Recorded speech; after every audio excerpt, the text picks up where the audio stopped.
ഹരി ഓം. നാരായണീയം ദശകം 69 ശ്ലോകം 6. സ്വിന്നസന്നതനു വല്ലരീ തദനു കാഭിനാമ പശുപാംഗന കാന്തമം സമവലംബദേ സ്മ തവ താന്തിഭാരമുകുളേക്ഷണ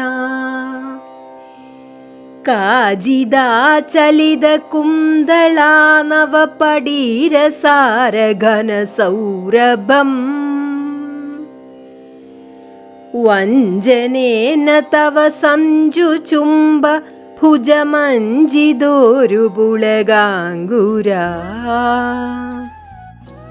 അല്ലയോ ഭഗവാനെ ഗുരുവായൂരപ്പ, അതിമനോഹരമായി നൃത്തം ചെയ്ത് ക്ഷീണിച്ച സുഹൃതിയായ ഒരു ഗോപിക അങ്ങയുടെ അടുത്തേക്ക് ഓടി വന്ന് അങ്ങയുടെ ഭംഗിയുള്ള തോളത്ത് ചന്തത്തിൽ തല ചായ്ക്കുകയും ബ്രഹ്മാനന്ദരസം അനുഭവിക്കുകയും ചെയ്തു.